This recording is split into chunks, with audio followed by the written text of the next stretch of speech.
Hey everybody, good morning and welcome to the first episode of Miss Karen's Low-Tech Encyclopedia of Big Ideas.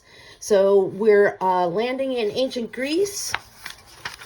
So I'm going to call this Volume 1, My Big Fat Greek Notebook.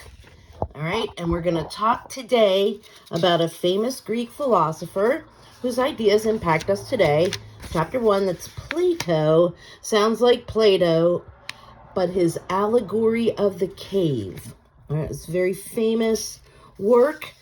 It appears in the seventh book of his epic work, The Republic.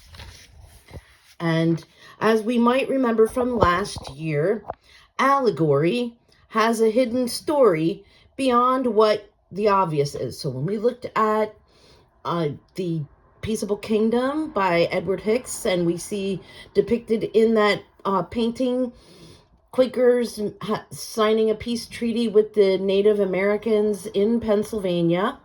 And also then in the foreground, we see a baby with a variety of animals laying down next to each other, which would be natural born enemies. So we know that Edward Hicks is borrowing from a chapter in Isaiah that foretells the coming of Christ, who will make all things, the lion lay down with the lamb. He's going to restore peace to the kingdom ultimately and reign over it. So that was our first exposure last year to allegory, but this is an allegory of a written sort. And so here's Plato's in stick form and low-tech form Allegory of the Cave. All right, so imagine yourself a prisoner in a cave. You were born there, and all you know is what happens in this cave. You are chained to a wall with other prisoners, and behind this wall there's a source of light, and then there's people behind there, and maybe some actual rodents and animals running through the cave, but all you see projected on the wall in front of you are shadows. You don't actually know that there's people behind you making these images. And so in your mind, these images are the real things. This is all you know. And then imagine one day one of your friends escapes from the cave, runs out into the sunlight, is blinded by it, and you're full of questions. What is this world, he's wondering. And he becomes accustomed to the light, and he starts to study the real nature of things. Like, wow, there's actual trees. They're not just shadows of trees. There's an actual source of light in the world.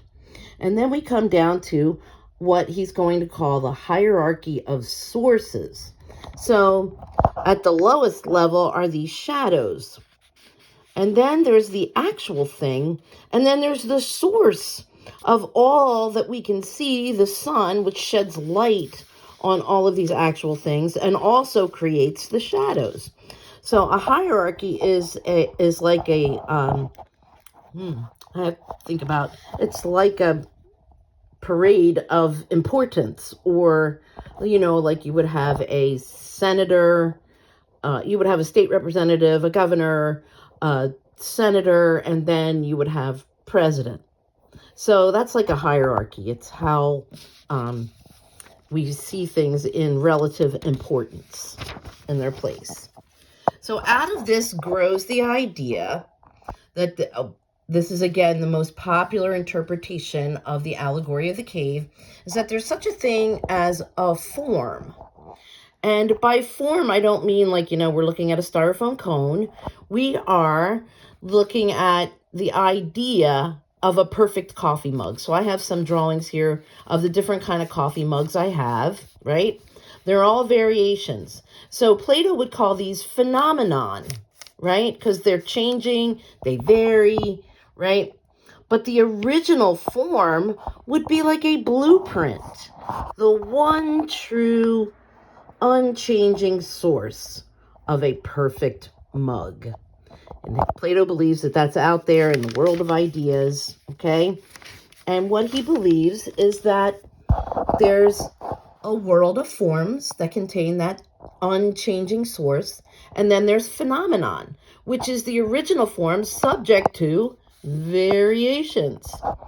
And in Plato's theory, we are like the people or the prisoners in the cave who can be transformed by education and philosophy to discover the true forms of things. Philosophy is a system. I'm going to give you a lot of ideas to think about philosophy, right? And it is a Greek word. And it's a systematic study of ideas or the pursuit of fundamental truth or a quest for a better understanding or a more complete understanding of the world. And that the study of the fundamental nature of knowledge, reality, and existence. All right. And if you're a student of philosophy, there are many formulas and proofs, and it's like an academic kind of discipline. But this was Plato's idea of what the importance of education and study was. And it has had far-reaching impacts into how the Greeks created art, architecture, how they pursued science. It kind of drove everything. So it's kind of important to understand Plato's theory and its impact on the study of art, architecture, science, math, even into today. All right, friends, that's it. That's your low-tech video of the day. See you next week.